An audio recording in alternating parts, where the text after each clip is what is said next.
Hello, renewers. God bless you. How you doing today? I hope everything is going very well. Thanks so much for being a part of this ministry. Cool things are happening. Cool things are happening all over the place. Kingdom people are rising up, and others are getting the vision of the kingdom, and they're coagulating together and forming communities. And so, cool stuff. Cool stuff. Keep us in prayer on that. Okay, so I've been talking the last several videos in our newsletters about giving examples of that people cite to make the case that Jesus qualified his love command and even condoned and engaged in violence. And so we've talked about the temple incident. We talked about his harsh language to the Pharisees. Today I'll talk about his parables. In some of Jesus' parables, you find characters that act very violently. And these are cited to say, so look, Jesus wasn't against all violence, and he didn't believe that God was against all violence. And so we can't hold that Jesus reveals a self-sacrificial, universally loving, indiscriminately loving, consistently, unconditionally nonviolent God. That's off the table. And I'm trying to defend that picture of God. So here's the thing about parables.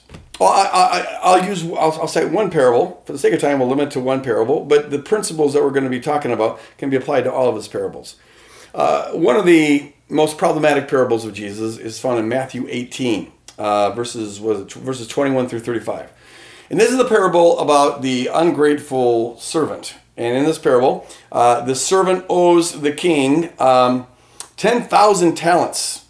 And you know that a talent was worth about 20 years' wages. One talent was worth 20 years' wages for an average servant, laborer. So he owes this enormous amount of money. Can't pay it. The king demands it gets paid. He can't do it. So the king threatens to throw him into prison and to sell off all he owns and to sell his family into slavery. So the guy pleads with him, please don't do that. And so the king forgives it. He cancels the debt, forgives him. Now, surprisingly, this servant then goes out and he meets a fellow servant who owes him 100 denarii. A denarii was worth about a day's wages, so this is about 100 days' wages. Infinitely less than what the guy had been forgiven. And so he demands that the servant pay him what he is owed. And the servant couldn't do it, so he has him thrown into prison. Well, word gets back to the king that his servant that he had forgiven acted this way, and the king becomes enraged. He then cancels his cancellation of the debt, has the guy thrown into prison and tortured. It says he handed him over to the torturers until he pays back everything that he owes. And then Jesus says, so this is how my heavenly Father views you when you don't forgive. All right. Does this parable mean that God throws people to the torturers? That God punishes people violently? Here, a couple things about parables that will help set this in context. First of all, a parable is a little bit like a joke. And with a joke, everything about a joke is set up for the punchline. The punchline is the all-important thing. And so in any parable, it's always important to ask, okay, what is the punchline? What's the main lesson that this is intended to teach? Now, you can begin to get see what the punchline is, what the lesson is, when you put it in its broader context. Because just prior to this, Peter had asked Jesus, how many times are we supposed to forgive people? 7 times? And Jesus responds, not 7, but 70 times 7, which is just a way of saying endlessly, a ridiculous amount. Just keep on forgiving. Then he tells this parable. So the point of the parable, we should already get the suspicion, the point of this parable is about the radical nature of forgiveness. And everything else is going to be there to set that up, all right?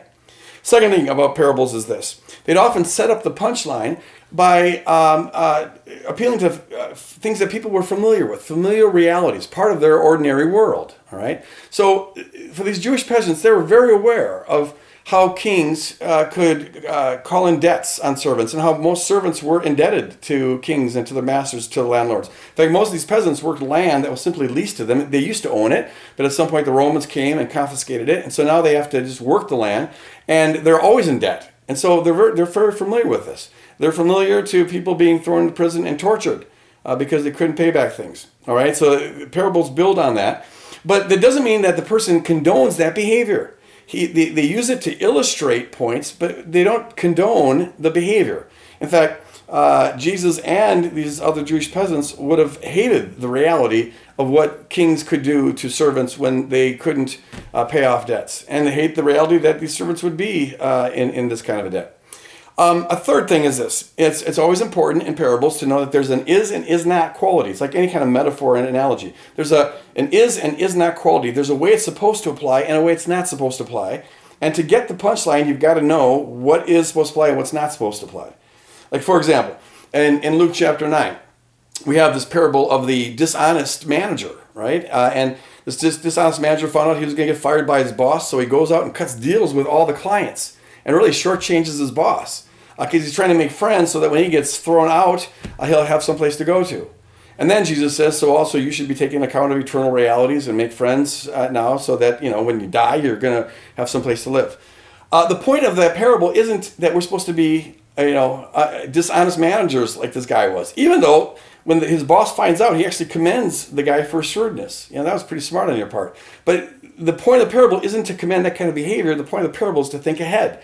Or like in Luke 18, that parable of the widow who wants her case heard, but the judge is unjust and doesn't care about her, so she knocks on his door day and night until finally the judge, just to get her off his back, says, I'll hear the case. Well, the point of the parable isn't to say that what God is like, that God is, this apathetic, unjust judge. It's the point of the parable is to show how persistently we're supposed to pray. So getting the is and is not quality is all important.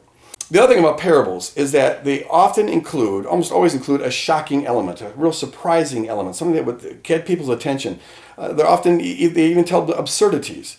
And the point of the parable is usually found in that absurdity, and it's what drives it home. It's not found in the familial realities that set up the punchline, the things that everyone is aware of already. It's found in the things that no one was aware of. It's meant to shock people into a new kind of awareness.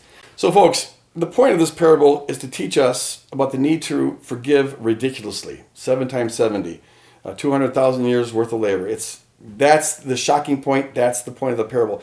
It is not meant to teach us that God is like the king when the king cancels his cancellation of a debt. Or it's not meant to teach us that God only will forgive us once and then he'll turn on us. And the point isn't to teach us that God's going to literally throw people into prison for thousands of years to be tortured until they can pay back a debt. That's not the point. The point is about our call to live out this ridiculous love. So folks, I encourage you to remain confident that even though Jesus uses sometimes violent imagery, that's just because it was familiar. The point he's always making isn't about condoning violence, let alone engaging in violence or anything like that. Remain confident that Jesus, in fact, reveals a God who loves indiscriminately on the righteous and the unrighteous, and a God who would rather die for his enemies rather than crush his enemies. He's a God who's altogether nonviolent, and we are called to live likewise. God bless you guys. Live out the cross. See you later.